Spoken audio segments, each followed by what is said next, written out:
Salut, salut! Je vous retrouve en cette fin d'année, on est le 31 décembre 2022, pour parler de mes 12 meilleurs livres, mes 12 meilleurs romans de l'année 2022. Ça n'a pas été très facile de départager qui méritait plus que l'autre de figurer dans mon top 12. J'ai eu beaucoup de travail de réflexion à faire derrière cela. Et après mûre délibération, donc j'ai décidé de vous parler de mes meilleures lectures, en commençant donc par le 12e et en terminant par le premier, le meilleur, qui est à mon goût la meilleure lecture, le top, le coup de cœur, enfin ce que vous voulez de 2022. Donc je vais tout de suite commencer donc par le numéro 12. Nous avons La passeuse de mots, donc tome 1 de Alric et Jennifer Twice aux éditions Hachette Roman. Ce roman parle de Aria qui aide sa maman, qui est pâtissière du royaume, et qui aide également à travailler au château lorsque sa mère y va, pour servir, desservir, lorsqu'il y a des galas, des bals, voilà.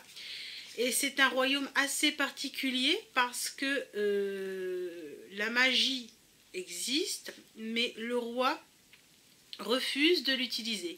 Donc le roi, depuis la mort de son épouse, la reine, il a décidé de faire un décret. Il signe un décret tous les ans et c'est un décret magique parce que ce décret va en fait amenuiser ou interdire peut-être, c'est un peu compliqué à expliquer, la magie chez les gens.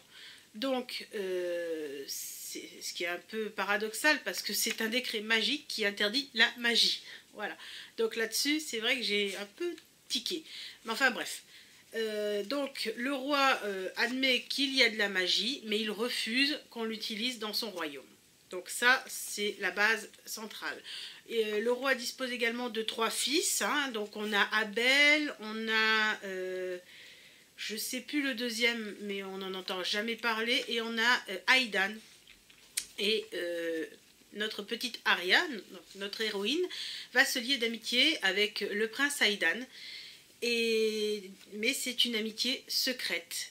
Et au fil du temps, il va y avoir un coup d'état, juste le jour où on reformule le décret magique, et Aria va perdre connaissance, et quand elle va se réveiller, elle va s'apercevoir que la famille royale a été, pour la plupart, assassinée, certains manquent à l'appel, le roi est mort, et ses parents ont disparu. Donc elle va chercher partout, dans toute la ville, elle va voir que toute la ville a été attaquée, qu'il va y avoir des espèces de soldats de verre qui sont presque indestructibles, qui tuent, voilà. Donc c'est vraiment une espèce de révolution. Et elle va finir par se retrouver dans une forêt, pas très loin de chez elle, où elle va rencontrer quelqu'un qui va lui dire qu'en fait c'est une passeuse de mots et qu'elle va devoir démarrer une quête pour retrouver ces mots qui vont lui servir pour se battre, pour se défendre également. Donc c'est un roman qui m'a énormément plu, bien que ce soit un pavé, il doit faire à peu près cette taille-là. Le seul souci, c'est pour ça que je l'ai mis en numéro 12, c'est que l'histoire est très longue à démarrer. Et j'ai pu constater ça avec mon ami de lecture. On a fait la lecture commune. On s'aperçoit, on a lu déjà le tome 2, on va bientôt lire le tome 3, donc avec Audrey, de la page Le Coin d'Audrey. Je vous mets son nom juste en bas. On s'aperçoit qu'en fait les auteurs sont très longs à faire démarrer l'histoire, donc ça fait qu'on piétine, on piétine, on piétine. Mais par contre, dès que c'est lancé, dès que l'histoire commence à devenir intéressante, là on n'arrive plus à lâcher le roman. On a pu constater ça, donc forcément ça m'a rendu moi personnellement accro, parce qu'au début j'attends, je dis bah alors qu'est-ce qui se passe, ça n'avance pas, ça n'avance pas, ça n'avance pas. Mais d'un autre côté, je ne ferme pas le roman, je n'abandonne pas le roman, parce que j'en suis totalement incapable. Donc, pour moi, c'est pour ça qu'il mérite quand même d'être un coup de cœur, bien que, voilà, même si l'histoire ne démarre pas tout de suite, en même temps, toutes les histoires ne peuvent pas démarrer tout de suite, sinon, alors là, c'est sûr qu'on sera un peu paumé par endroits. Je pense, eh bien, on s'attache aux personnages qui sont donc, le personnage d'Arya est adorable. Elle va rencontrer un voleur qui s'appelle Killian, qui est carrément... bon, lui, il est caché derrière un masque, mais qui me fait un peu penser, quand il parle, il est assez acide, il est assez ironique, donc c'est vrai que des fois, on a des retournements de situation, on a des petits moments où on a des petits fous rires, tellement eux, ces deux-là, ils s'entendent pas forcément bien tout le temps, et ça arrive même souvent qu'ils se chamaillent. On va rencontrer Alric tout au long des romans. Donc ce sont des personnages qui sont très forts d'un point de vue caractère et très forts aussi. Personnellement, moi je les adore. Donc voilà, c'est pour ça que c'est sûr que j'abandonne jamais, même si je sais que c'est long à démarrer, j'abandonne pas. J'ai pas abandonné le 1, je n'ai pas abandonné le 2. Et je suis persuadée que le tome 3 va être long à démarrer, mais je ne vais pas l'abandonner non plus. Et je pense que ma copine Audrey ne l'abandonnera pas également. Donc voilà, elle l'a acheté d'ailleurs récemment, donc elle est fin prête pour qu'on démarre la lecture commune. Donc voilà pour le numéro 12. Pour le numéro 11 maintenant. Le numéro 11 pour moi, je l'ai placé, c'est un sort si noir et éternel de Brigitte Kemmerer. J'espère que je n'écorche pas trop son nom, aux éditions donc Rajo. Alors là, c'est une espèce de réécriture de La Belle et la Bête, parce que on suit le prince reine qui a eu son royaume. T'as fini toi? Qui a eu son royaume maudit, c'est-à-dire qu'en fait, il revit toujours la même saison, c'est-à-dire l'automne. Donc il démarre l'automne avec une fille qu'il a enlevée, qu'il a fait enlever par son garde du corps, entre guillemets, et il doit essayer de la faire tomber amoureuse de lui et de l'aimer en retour afin que la malédiction puisse se briser. Parce que plus on avance dans la saison, et plus il y a le prince reine en fait se transforme en une bête qui n'a plus du tout de conscience, n'a plus du tout de morale, ne se souviendra d'ailleurs plus de rien, et elle tue, malheureusement, elle a tué des membres de sa famille, elle a tué des membres de son royaume. Donc pour arrêter ces massacres, en fait, eh ben, c'est l'amour qui doit être investi là-dedans. Et ce qui n'est pas évident parce que ça fait moult saisons d'automne qui sont passées et il n'est jamais tombé amoureux d'une des filles que son commandant a ramenées, ou alors les filles ne sont pas tombées amoureuses de lui. Il faut que ce soit réciproque.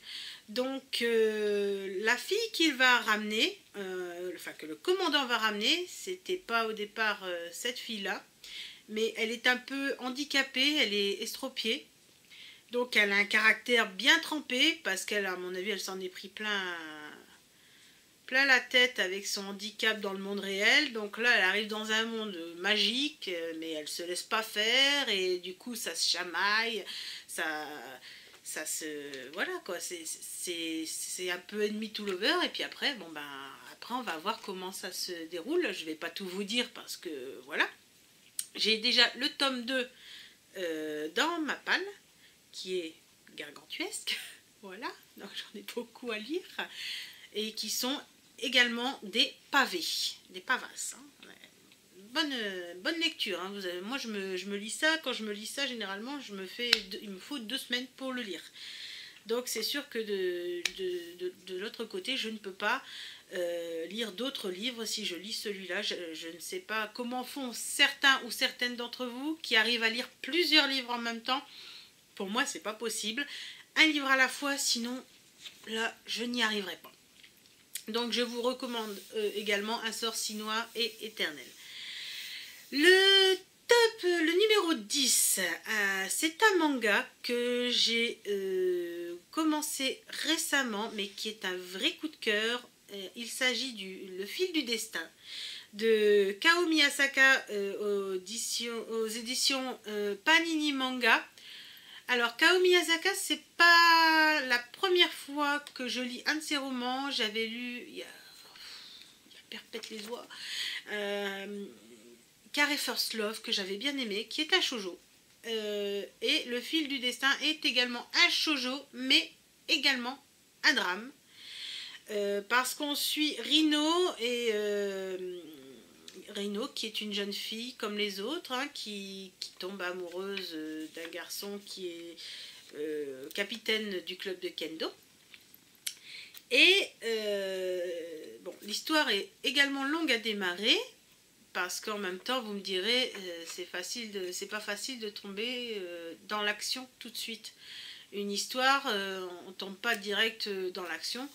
Et dans le cas de Rino, c'est compliqué parce qu'elle a toujours été amoureuse de ce garçon et elle finit par lui avouer ses sentiments qui sont réciproques. Donc là, on se dit, ah ben ça c'est chouette. Mais Rino est atteinte, sans le savoir, d'une maladie qui s'appelle la SLA, la sclérose latérale amyotrophique. Une maladie qui n'est pas, on ne peut pas la guérir, malheureusement, pas encore. J'ai déjà vu des cas comme ça en tant qu'ancienne auxiliaire de vie.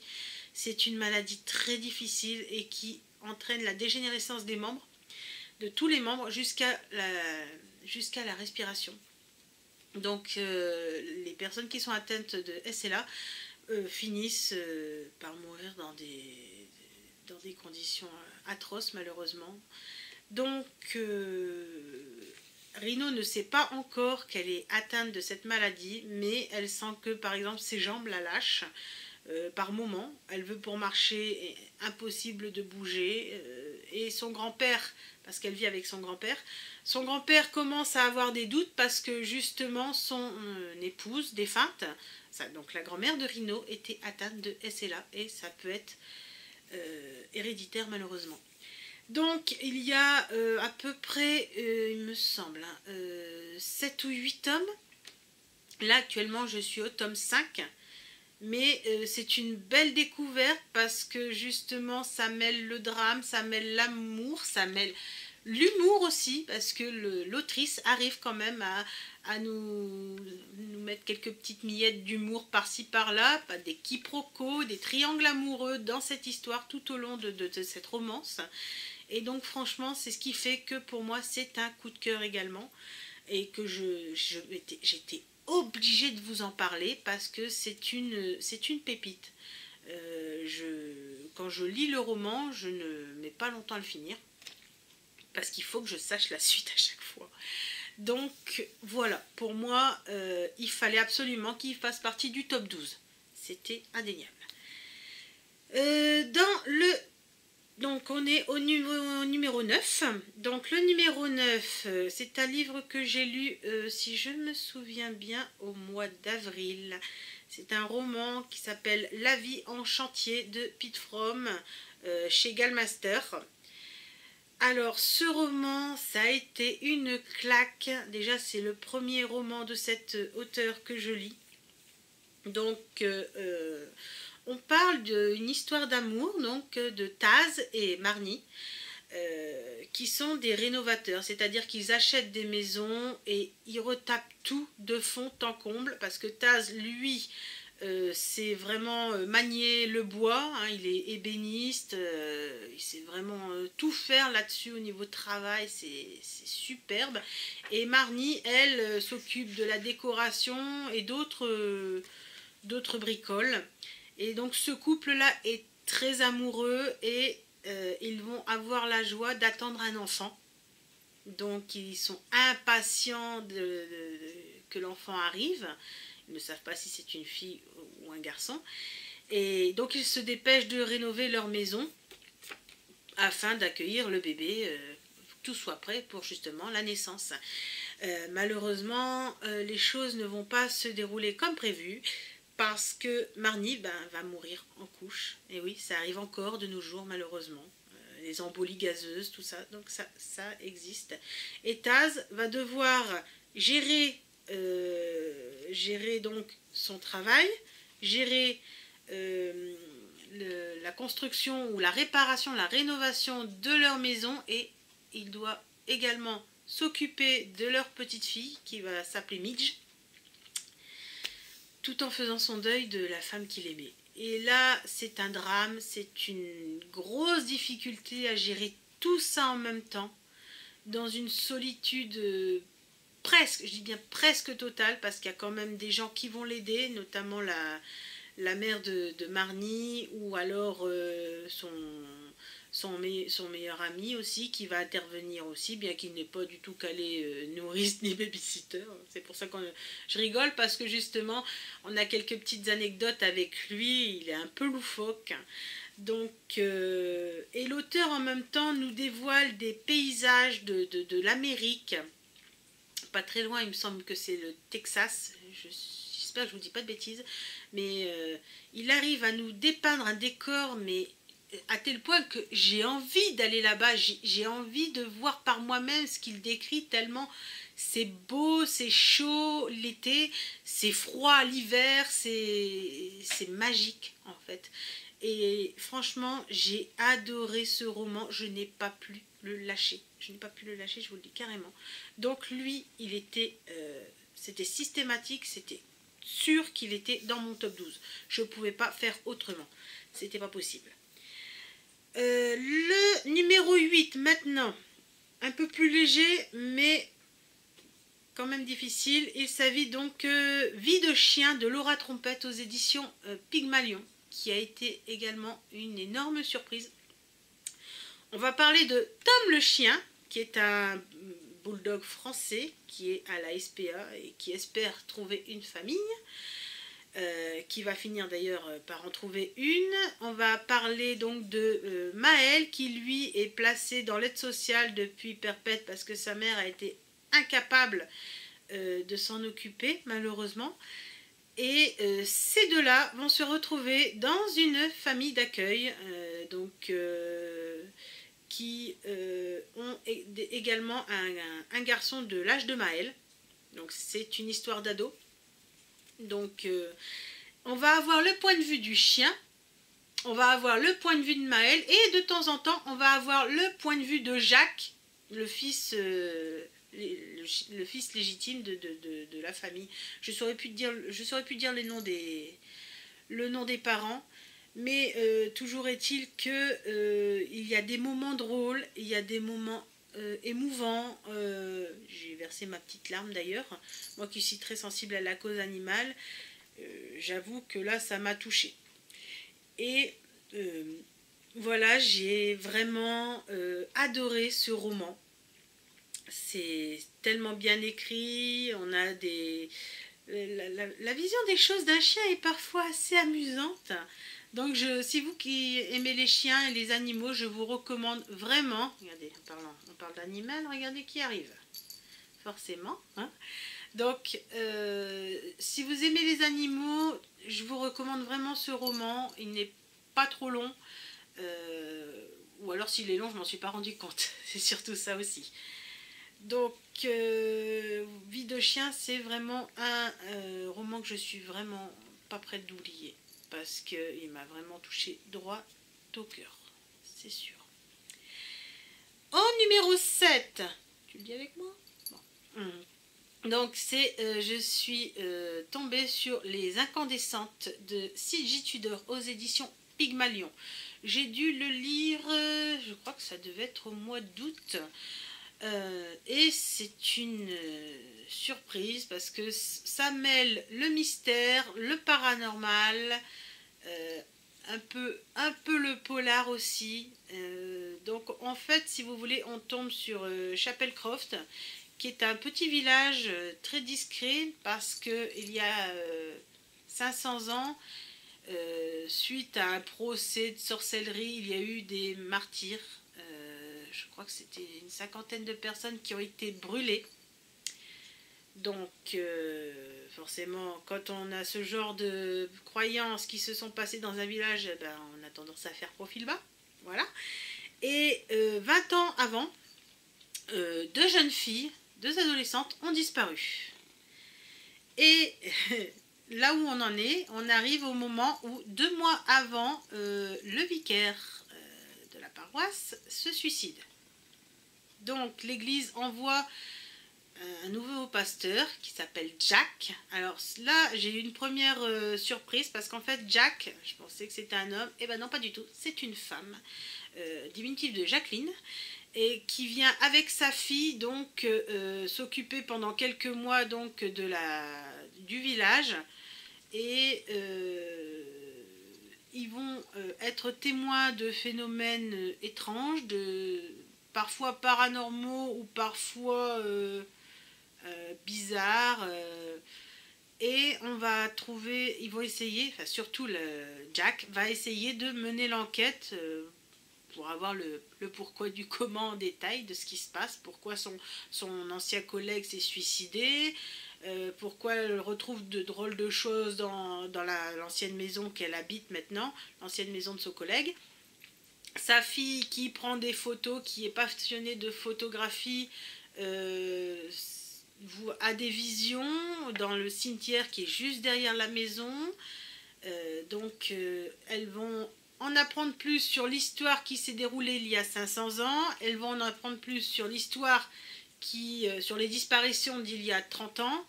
Et elles vont en apprendre plus également sur ce qui s'est passé, ce qui a poussé l'ancien pasteur à se suicider. Et franchement, j'avais une petite idée de qui faisait quoi, mais j'avais pas tous les éléments. Et ben, j'ai été surprise parce que la fin est complètement, mais alors complètement surprenante. Hein. J'ai été surprise, j'ai été prise au piège, comme beaucoup de lecteurs, je pense, sur la fin de l'histoire.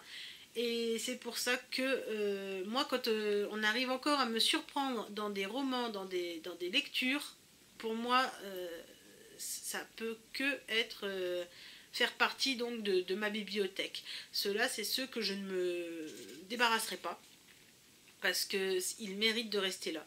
Ils ont réussi à me surprendre agréablement, alors ça reste.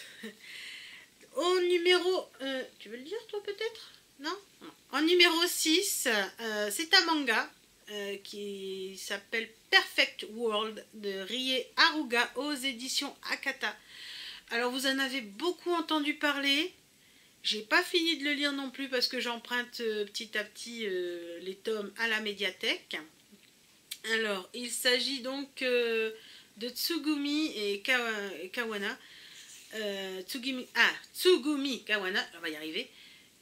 Qui était amoureuse d'un garçon dans son lycée, lui qui voulait devenir architecte, mais elle n'a jamais réussi à se déclarer. Elle le retrouve des années après au sein d'une entreprise avec laquelle elle travaille, sauf que lui, il est devenu handicapé suite à un accident. Bien qu'au départ choquée par la situation, elle ne se voit pas vivre avec un handicapé, elle se rend compte que ses sentiments sont intacts et ils sont même peut-être un peu plus forts. Donc elle finit par se déclarer et c'est là que leur histoire d'amour commence, mais elle va être semée d'embûches, notamment parce que je ne sais plus le nom du garçon parce que les noms en japonais c'est toujours délicat. Cet homme a du mal à vivre son handicap, il est souvent malade, il attrape des escarres et il ne veut pas faire vivre ça à Tsugumi. Donc disons que leur bonheur il est semé d'embûches parce qu'il y a plein de choses qui vont les bloquer. Donc je suis au tome 6 sur 12. Oui, je crois qu'il y a 12 tomes. Et c'est toujours aussi prenant, donc c'est un shoujo qui mélange le drame hein, aussi également, et puis c'est surtout des histoires d'adultes là. Là on n'est pas du tout dans la jeunesse. Les deux personnes travaillent, il y a des problèmes familiaux qu'ils entrent en compte également, il y a deux triangles amoureux, ça j'avais pas pensé, deux triangles amoureux aussi qui entrent en cause pour chacun des personnages. Donc c'est vraiment une histoire très compliquée, mais qui franchement me fait fondre, littéralement. Donc pour moi, c'est pour ça que je l'ai mis en numéro 6. On se rapproche du début. Mais si vous avez l'occasion de le lire, franchement, lisez-le parce que ça donne une nouvelle vision des choses, du handicap et du couple avec ce problème. Donc, on voit les choses différemment quand on se met à la place d'un handicapé. C'est pas facile, vraiment, c'est pas facile du tout. Donc, moi, franchement, je kiffe cette série et je continue à la lire dès que je peux. Donc, je vous la recommande, n'hésitez pas. Franchement, sautez le pas. En numéro 5, alors celui-là, c'était Je suis ton soleil de Marie Pavlenko aux éditions Flammarion Jeunesse. Donc dans Je suis ton soleil, on va suivre le personnage donc de Déborah qui démarre mal son année de terminale à la rentrée. Déjà, sa meilleure amie n'est pas dans sa classe. Ça, c'est le gros drame. Elle n'a plus une seule paire de chaussures parce qu'elle a recueilli un chien des rues qui lui a bouffé toutes ses paires de chaussures. Donc voilà. Sa mère est dans une sorte de dépression et elle est un peu à l'ouest. Et elle retrouve, en se baladant, elle retrouve son père au bras d'une inconnue. Donc pour elle, c'est vraiment la débandade. Ça démarre très très mal, sans compter qu'il y a le bac à passer, évidemment. Donc on va suivre Déborah avec tous ses problèmes, d'autant plus que dans sa classe, il y a, alors j'aime bien, c'est qu'il y a un garçon, elle le surnomme Migalman parce qu'il adore, il adore les Miguel, il en a plusieurs. Donc on va suivre donc tous les déboires de cette jeune fille au sein de l'année, comment elle en est arrivée là, tout ce qui va se passer, et franchement j'ai rigolé. Alors je dis pas que ce livre est à mourir de rire, non, il y a certaines situations ubuesques qui ont fait que forcément j'étais en train de rire dans mon coin. Tellement des fois c'était vraiment il y avait de l'ironie et en même temps c'était drôle certaines situations qui font voilà. Je vais vous donner un exemple. Si vous avez lu le livre ou si vous voulez le lire, l'étape de la séance de yoga, j'étais pliée de rire. Alors, j'étais dans une salle d'attente pour mon rendez-vous. J'étais en train de lire ce passage, j'ai pas pu m'en empêcher. J'étais en train de me plier de rire. Les gens vont me prendre pour une folle. Mais voilà, il y a des passages qui font rire, qui font sourire. Mais attention, il y a d'autres passages également qui font beaucoup moins rire. Parce que ce thème, donc, ce livre aborde différents thèmes. Donc aussi bien l'amour, le premier amour, l'amitié, mais également des sujets beaucoup moins drôles comme la dépression, le suicide.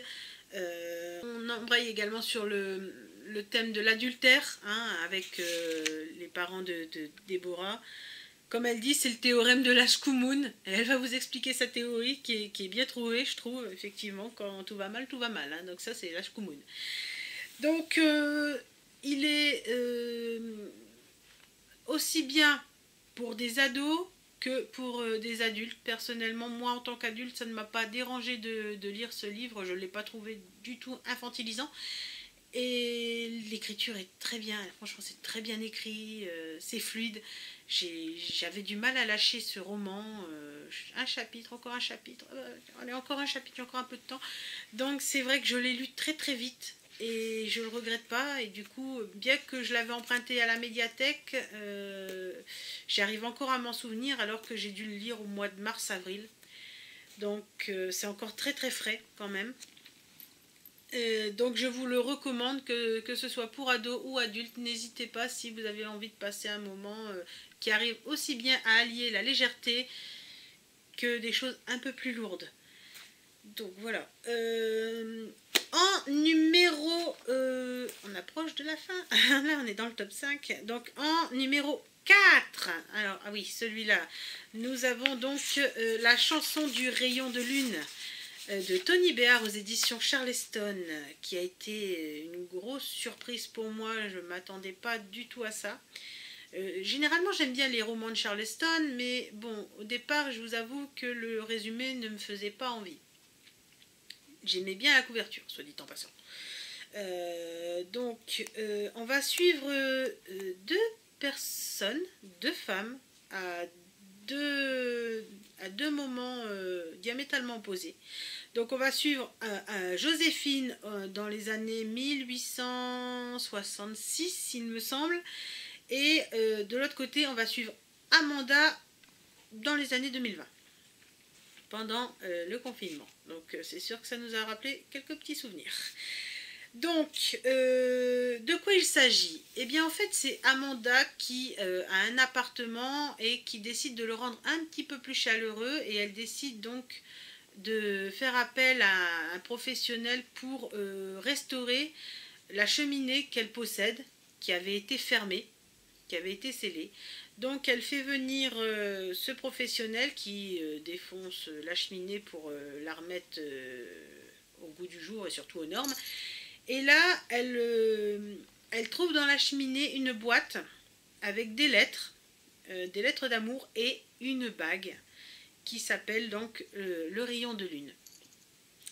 Et elle va vouloir en apprendre un peu plus, elle qui est en fait, comment dirais-je, elle exerce le métier de créatrice de bijoux, généralement de bagues justement. Donc forcément, elle est très attirée par le rayon de lune et elle va vouloir en découvrir un peu plus sur son histoire, et elle va lire les lettres qui sont dans la même boîte. Mais du jour au lendemain, le bijou va disparaître. Et c'est là que Amanda va vouloir mener l'enquête, et en lisant les lettres, elle va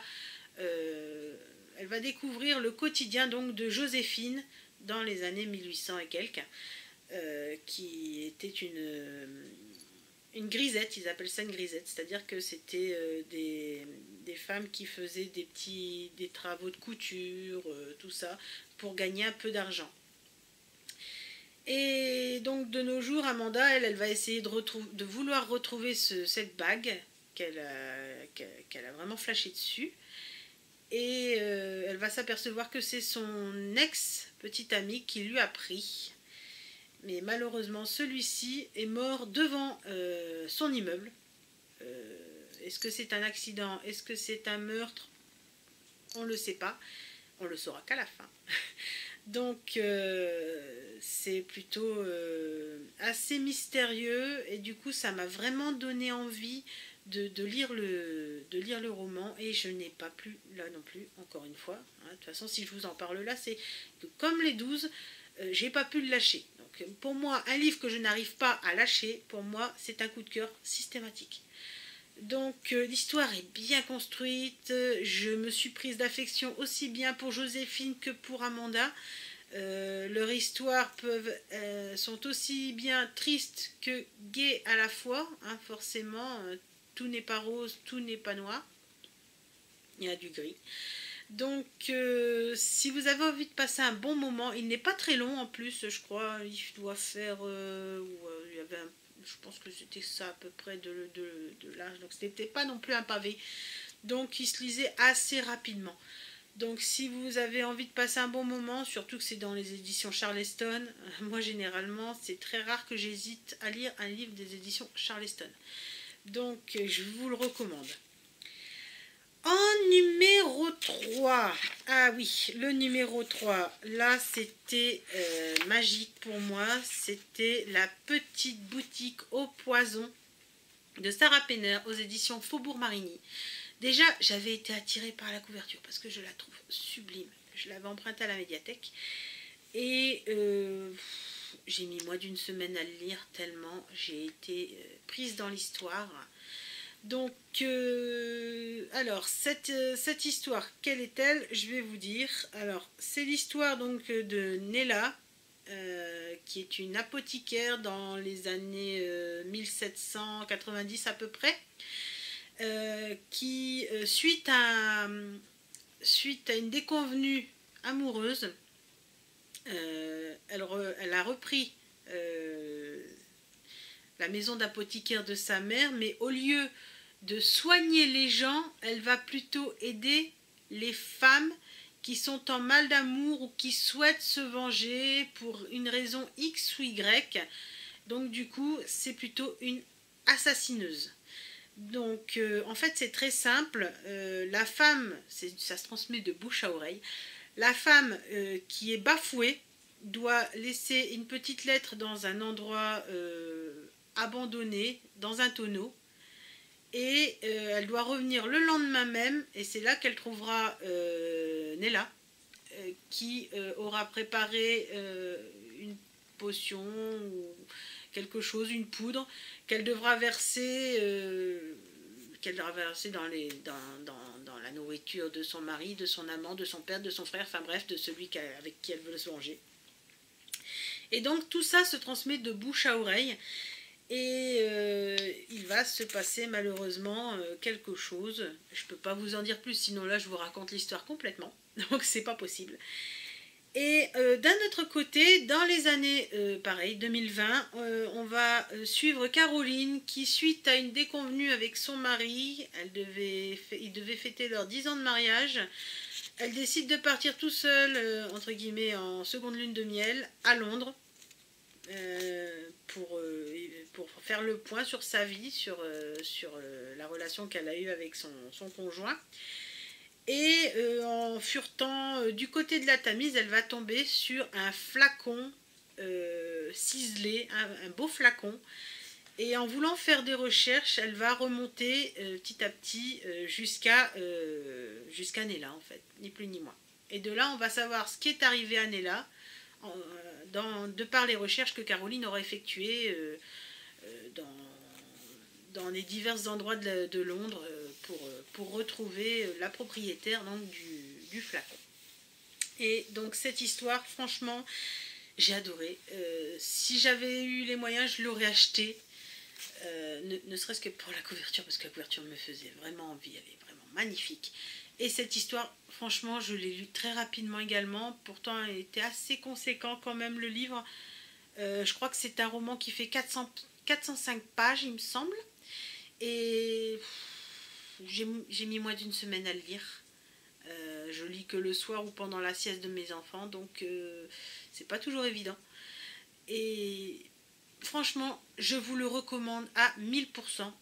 Pour celles qui aiment bien un petit peu les héroïnes dramatiques, tout ça, c'est sublime. Voilà. En numéro 2, c'est un manga. Alors celui-là, numéro 2, vous voyez, on en rapproche de plus en plus.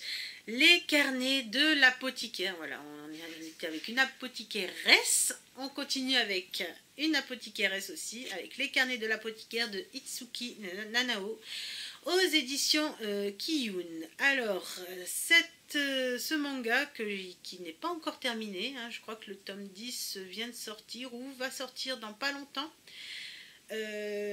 On suit Mao Mao qui s'est fait enlever par des brigands, qui est fille d'apothicaire, et elle va se retrouver au sein de la cour impériale en tant que lingère, parce qu'en fait les brigands ils revendent les femmes à la cour impériale pour avoir leur salaire. C'est-à-dire que Mao Mao travaille et eux ils récupèrent l'argent qu'elle gagne. Et elle peut pas sortir. Mais étant la fille donc de l'apothicaire du comté, elle a quelques petites quelques petites astuces, tout ça, par rapport à ce qui se passe au sein de la cour impériale, parce qu'il y a souvent des petites frictions avec les courtisanes de l'empereur, tout ça, donc des histoires de poison, et elle a sa petite idée de ce qui peut causer tout ça, et donc elle va se faire, sans le vouloir, elle va se faire remarquer en fait par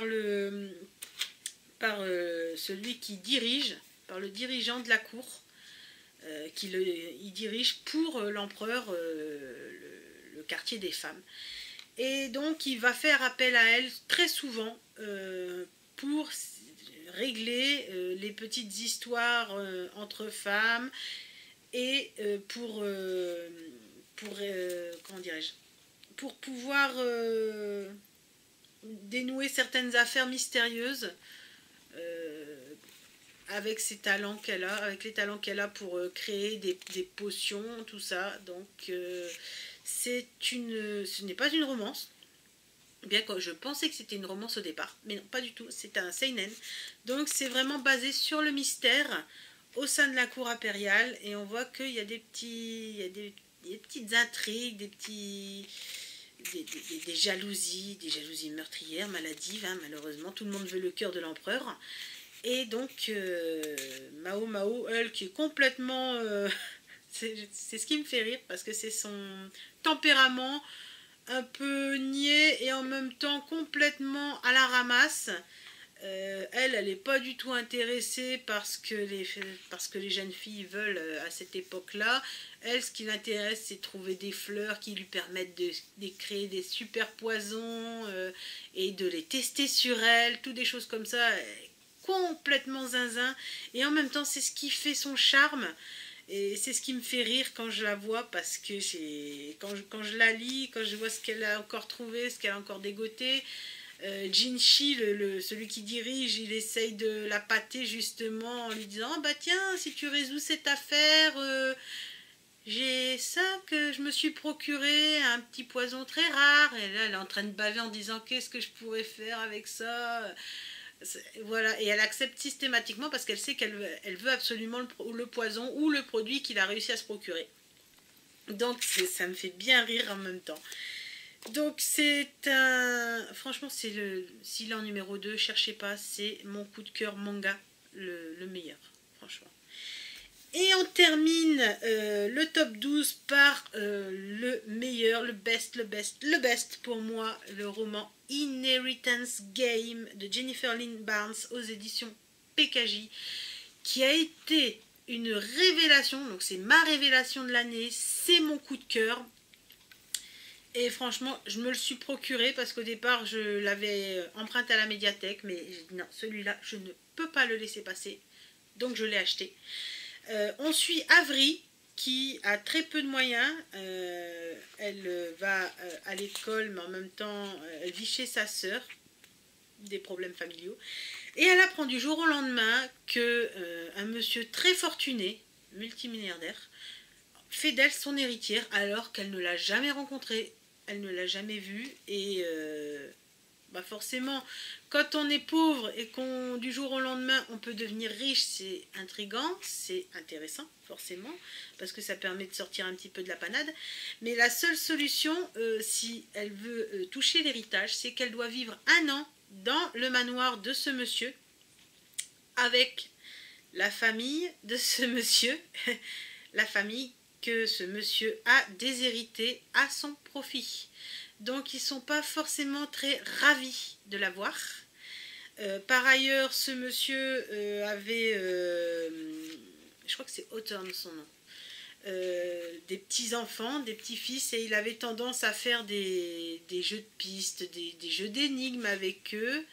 Et il a laissé 2-3 énigmes pour permettre à Avery de découvrir pourquoi c'est elle qu'il a choisi par rapport à ses filles et à ses petits-enfants. Pourquoi elle et pas eux? Qu'est-ce qu'ils ont fait pour provoquer son courroux et pourquoi elle est devenue l'héritière légitime? Donc elle va essayer de découvrir, ni plus ni moins, de par tous les énigmes qu'il aura laissés derrière lui, pourquoi c'est... bah, voilà pourquoi elle.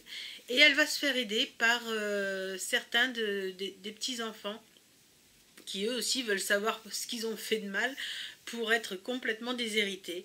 Mais derrière, il y a également d'autres personnes qui vont essayer de l'arrêter. Et forcément, ça sent les tentatives de meurtre, la jalousie, tout ça, les pièges.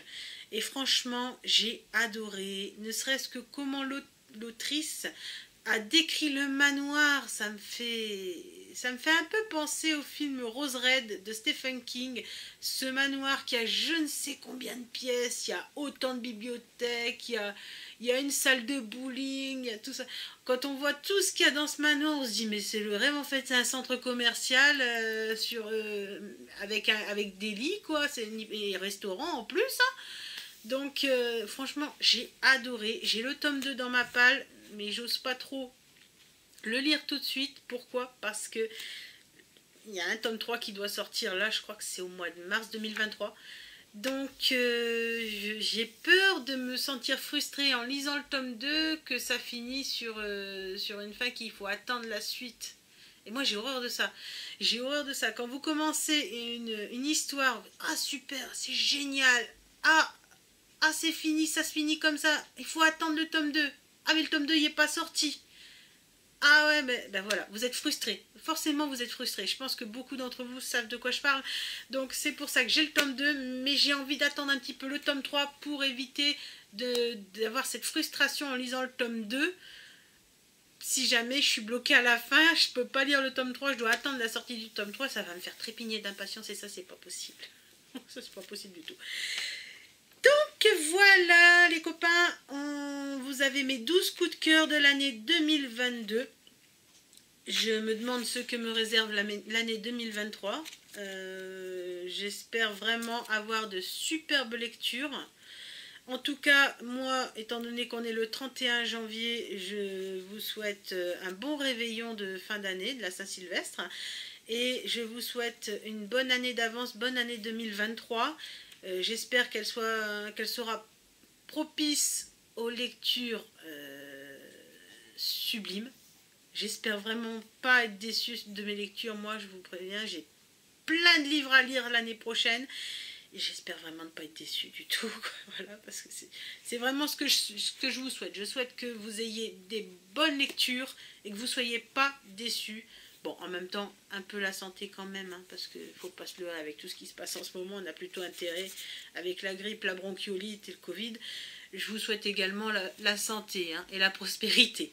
Moi, je vous retrouve bientôt pour mon book haul donc de décembre, qui a été assez surprenant parce que en plus, j'ai eu quelques achats, j'ai eu des services presse, et j'ai gagné à des calendriers de l'Avent, donc je suis ravie. Et je ferai également une vidéo donc de carnet de lecture, un petit bilan lecture du mois de décembre. Et je vous parlerai également d'une petite surprise que j'ai l'intention de faire, un petit challenge. Je vous parlerai d'un petit challenge que je vais faire début janvier avec mon amie Audrey. Donc voilà. Alors moi je vous dis bon réveillon de nouvel an et à très bientôt. Ciao ciao.